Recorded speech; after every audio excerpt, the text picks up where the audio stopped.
Meus amigos, durante a sabatina, o empresário e candidato à prefeitura de São Paulo fez um jornalista perder completamente a linha, deixando o profissional sem reação após uma série de perguntas afiadas. E como se isso não fosse o bastante, Marçal ainda acabou com seus adversários de forma sensacional, deixando claro quem tá no controle da discussão. Vamos ver os momentos mais polêmicos desse embate que deixou muita gente surpresa. Todos os candidatos, por favor, em respeito aos nossos telespectadores, ouvintes e usuários de internet, ou seja, os internautas, e levando também em consideração os episódios ocorridos nos últimos debates, tais como agressões físicas e verbais, a utilização de palavras de baixo calão e acusações desrespeitosas, se faz necessário lembrar que este é um espaço para o exercício da democracia e voltado para uma discussão civilizada, tendo como prioridade a população da cidade de São Paulo e propostas que viabilizem o desenvolvimento de todos os setores da sociedade que sofre bastante. Nós informamos que o desrespeito às regras do debate, sejam aquelas acordadas com as assessorias dos candidatos, sejam aquelas que tratam do respeito nas relações e da boa convivência, não será tolerado e que, no caso de descumprimento das regras, o candidato infrator será advertido, poderá ter o tempo de fala suspenso e, em caso de uma situação extrema, até ser convidado a se retirar. E, caso a continuidade do debate de forma civilizada se torne inviável, o SBT e os demais organizadores, SBT News, Terra e Rádio Nova Brasil, em respeito aos seus telespectadores e ouvintes, poderão tomar a decisão de interromper a sua transmissão e de forma definitiva, o que eu espero que isso não aconteça. O SBT tem orgulho da sua história, uma história de respeito à família brasileira e nós não abrimos mão em hipótese nenhuma desse compromisso com o nosso público. Agradeço a confiança de estar liderando aí as pesquisas, está em primeiro lugar descolado desses candidatos aqui que usam 100 milhões de reais de dinheiro público e diga não ao uso do fundão eleitoral, que é dinheiro seu, é dinheiro nosso. E eu quero te servir. Esse aqui é um anel que eu estou carregando. Esse anel você vai entregar para um de nós, no dia 6 de outubro. Se você colocar esse anel no meu dedo, eu vou ser o maior servo dessa cidade. E essa cidade vai ter um governo histórico, focado nas crianças, nos mais pobres e nas mulheres. Esse relógio aqui eu ganhei de um garoto lá do Campo Limpo, do Jardim Rosana. Tá comigo aqui, Theo, 28. Candidato, eu tive a alegria de ter entregas muito concretas como deputada, porque a gente sabe que a vida não espera. Se você dá mole por 4 anos, aquela criança pode ser capturada pelo crime, pode ser exposta às drogas. E um dos projetos que eu escrevi e aprovei é o Pé de Meia. R$200 por mês, R$1.000 por ano, para nenhum jovem abandonar o estudo. Quase 3 milhões estão recebendo. Qual é a sua imagem do Pé de Meia? Educação. Nós vamos propor 5 coisas que vai revolucionar a educação da cidade de São Paulo. A primeira delas é transformar a educação, a Escola Pública de São Paulo, na Escola Olímpica. O que é isso? São mais de 60 modalidades onde o esporte molda caráter e seu filho vai ter uma ocupação e nós vamos investir nele nas competições. Segundo, educação financeira. Na Europa, mais de 70% das pessoas investem na Bolsa. Nos Estados Unidos, mais de 50% investem na Bolsa e no Brasil é 2,8%. Seu filho vai aprender isso, inclusive o presidente Lula disse que quem ganha mais de R$4.000 não vota mais no PT. Então eu tenho um alvo de fazer você prosperar para a gente encerrar esse ciclo monstruoso do PT sobre o Brasil. Terceiro, as profissões do futuro. Quarto, tecnologia. E a gente vai ensinar seu filho a empresarização. Acho que o Pé de Meia, parabéns por você ter dado o pontapé inicial disso e ao governo federal, né, que banca isso. E o que a gente precisa na cidade de São Paulo é criar essa revolução não só nas escolas, mas a educação também vai ser continuada nas empresas. Os 2 milhões de CNPJs da cidade de São Paulo terão braços de ensino onde a gente vai ensinar essas mesmas coisas para revolucionar a mentalidade do povo paulistano. Então é hora de prosperar. O número é 28. E obrigado por estar em primeira aí nas pesquisas, Veritá. É uma honra. Um recado para você que é apoiador de Pablo Marçal. Saiba que agora você pode ganhar dinheiro enquanto apoia a sua campanha. Preste atenção nisso. Os que estão ficando ricos sem colocar a imagem dele, só para mim. Você pega o corte de uma coisa muito forte que eu tô fazendo, lança esse corte, e se você for bem sucedido, que é natural que você vai ser, porque se você souber só fazer o corte, a minha imagem abrir no Instagram novo, você vai colocar 500 mil seguidores até no final do ano. Eu não sei explicar por que a vida é injusta desse tanto. Sabe qual que é a injustiça? Você não saber disso. Então você pode criar negócios, e esses negócios vão te dar relevância, porque eu tô nessa página, aí você consegue colocar coisas lá, fazer parceria com a página, porque você tem... Ele propõe que, ao editar e compartilhar cortes de seus vídeos, você pode ganhar entre R$2 a R$10.000 por mês. Interessado? Acesse o link fixado nos comentários deste vídeo e descubra como participar. O Marçal é como o jogo do tigrinho. Promessas fáceis que podem até atrair quem tá desiludido, mas que lascam com a vida da maioria das pessoas. Quanta gente que não fez os cursos dele, em que ele promete tudo isso, que agora o processam. O que ele fez na Angola é de partir o coração. Os processos que ele responde, os golpes que ele deu na quadrilha. Por isso que é importante a gente conhecer a história das pessoas. O que eu farei aqui em São Paulo é expandir o Pé de Meia para que comece no 9º ano, pra gente não perder nenhum jovem para as drogas ocultas. para o crime, é ter intercâmbio. Uma das maiores referências do nosso PSB é Eduardo Campos, e foi ele que fez isso lá em Pernambuco. Um jovem por escola fazer intercâmbio para abrir a mente, para virar referência, para a gente ter referência na educação, na cultura. É escola em tempo integral. O que é isso? É ser um menino poder ficar na escola o dia todo. Robótica, teatro, poder fazer informática, aquilo que nos liberta e que nos dá a possibilidade. É oportunidade e a gente começa com a educação. Educar o povo para prosperar. De alguém que de fato entende pouco disso, que não viveu a realidade nossa de verdade no ensino médio. Eu que vim de escola pública, sou filho de faxineira, filho de funcionário público aposentado. Realmente prosperei de forma honesta. Quero dar os parabéns aqui para a Tabata, que ela começou a baixar o nível do debate. E aproveitando essa oportunidade, eu quero pedir perdão para todo eleitor paulistano, que a minha tentativa até o último debate, a campanha começa para valer agora, foi expor o caráter de cada um. De alguém que precisa de internação psiquiátrica, de outro que tem um perfil ditatorial, de alguém que tem boletim de ocorrência em relação à violência doméstica, de alguém que demonstra... Você viu, não adianta ouvir propostas de 10 candidatos, sendo que eles não são viáveis emocionalmente, espiritualmente, fisicamente. Eu acredito que a educação vai mudar absurdamente essa cidade. Isso vai ser não só na escola, mas também em todas as empresas dessa cidade. Só para vocês perceberem que em todos os debates eu nunca fui o palhaço, eu sempre respondi aos palhaços. E a Tabata, que parece a moça mais comportada de todas, ela acabou de ceder esse espaço.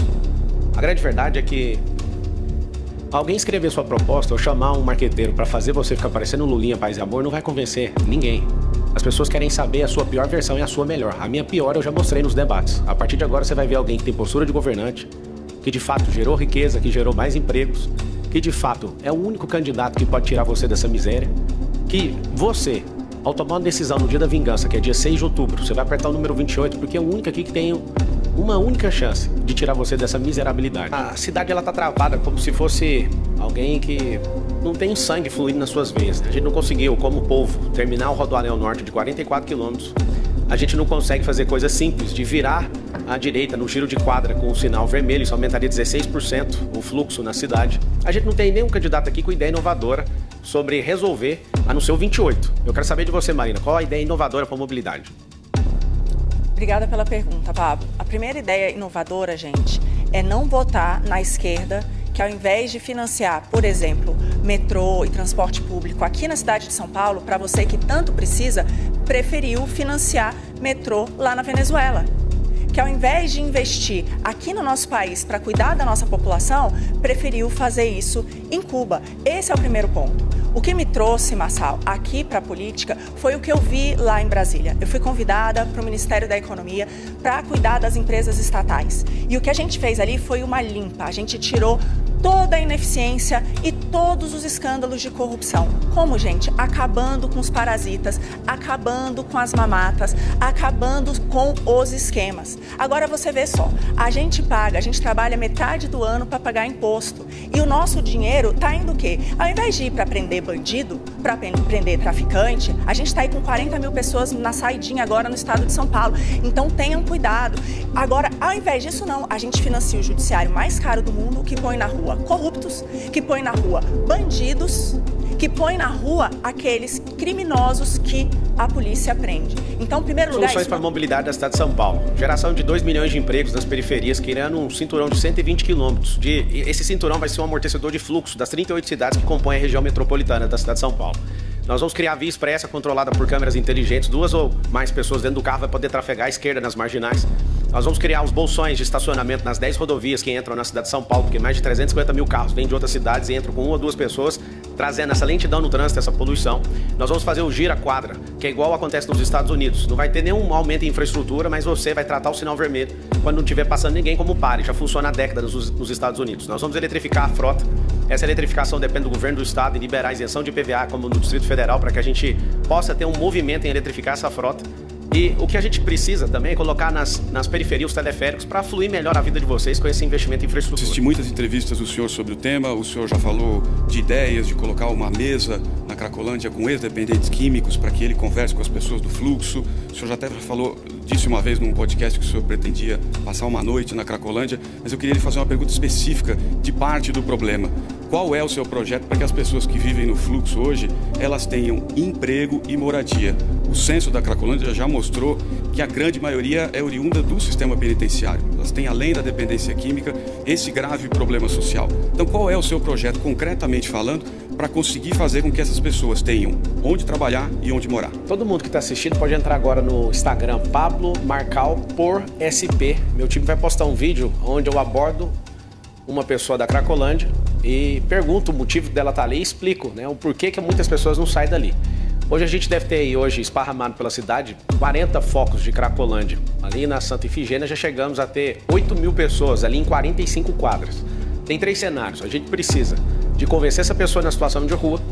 A Arca do Sabará já tirou 3.500 pessoas da situação de rua e deu emprego. Segundo passo, a gente tem que levar para os abrigos. Terceiro passo, levar essas pessoas para a condição de trabalho. Dar esporte para essas pessoas. Pedir ajuda para as religiões, que traz um fator de esperança absurdo para essas pessoas se comportarem aí nessa transformação. Leva 7 vezes, em média, para você convencer uma pessoa a sair da situação de rua. Elas precisam de empregos de baixa qualificação, bares e restaurantes, agricultura familiar. Inclusive tem uma legislação aqui em São Paulo que 30% da merenda tem que vir disso, da agricultura familiar, e hoje é cumprida 5%, é um bom lugar para levar essas pessoas que querem essa transformação.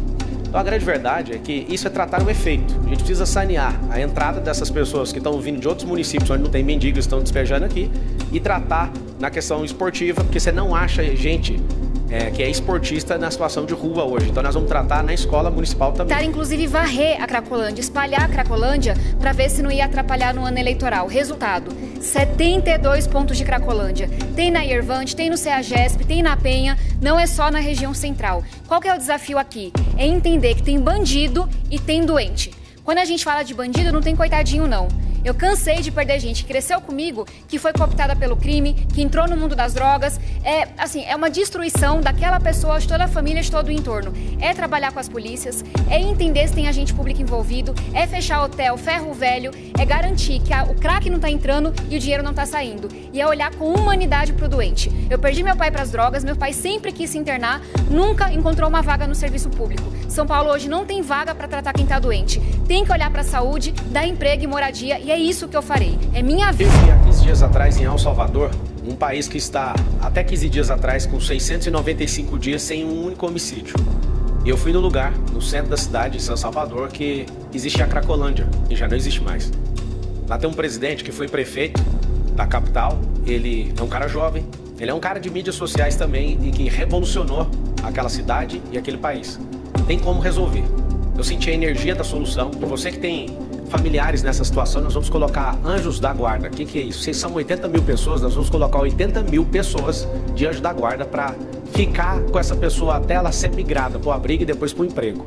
Qual que é o problema hoje? A atual gestão trata as pessoas em situação de rua como um rebanho.